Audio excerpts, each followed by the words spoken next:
Bayangkan sebuah dunia tanpa pendidikan.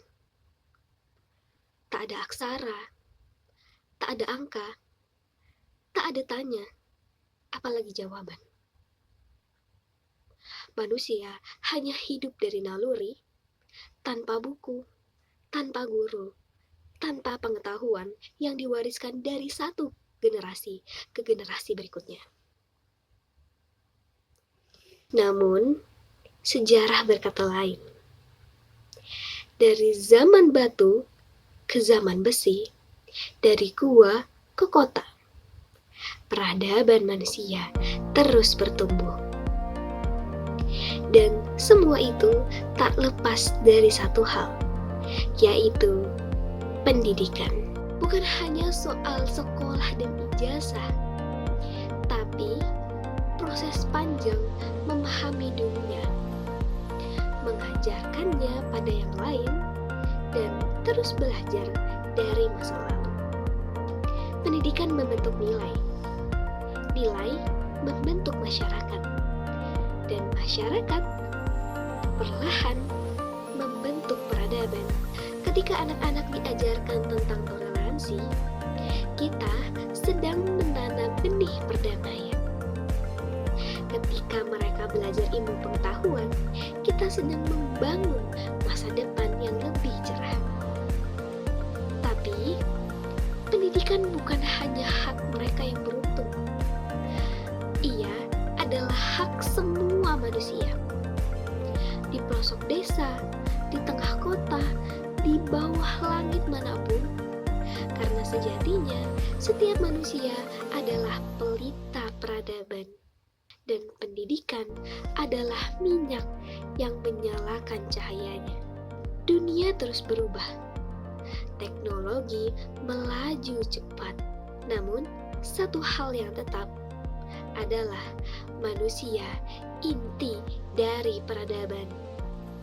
Dan pendidikan adalah kunci agar manusia tetap punya arah.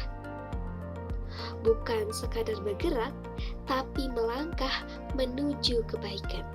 Dan ketika semua belajar, peradaban manusia mencapai puncaknya. Sejak dulu, pendidikan telah menjadi nadi peradaban besar. Di Mesir kuno, para ilmuwan mempelajari langit dan mengabadikan ilmunya dalam hieroglif. Di Yunani, Socrates mengajarkan seni bertanya. Plato mendirikan akademia yang menjadi cikal bakal universitas modern.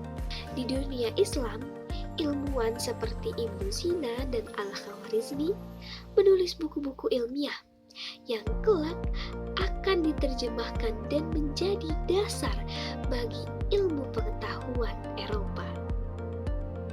Lalu datang Renaissance, pencerahan akal budi manusia. Semua berakar dari semangat belajar dan mengajarkan. Pendidikan bukan hanya memperkuat logika, tetapi juga empati. Ia menciptakan masyarakat yang mampu berpikir kritis, tetapi juga bisa saling memahami. Peradaban besar runtuh bukan hanya karena perang, tetapi juga ketika mereka mengabaikan pentingnya pendidikan. Kini, di era digital, pendidikan menjelma menjadi jembatan antar bangsa. Kita bisa belajar dari mana saja, dengan siapa saja. Namun, perlu diingat, pendidikan bukan hanya soal akses, tetapi juga soal arah kemana kita ingin membawa peradaban ini. Jadi, jika hari ini kamu membaca, menulis, berpikir, dan berbagi ilmu, kamu sedang menjadi bagian dari sejarah panjang peradaban manusia. Karena perubahan perubahan besar selalu dimulai dari satu hal kecil, yaitu keinginan untuk belajar.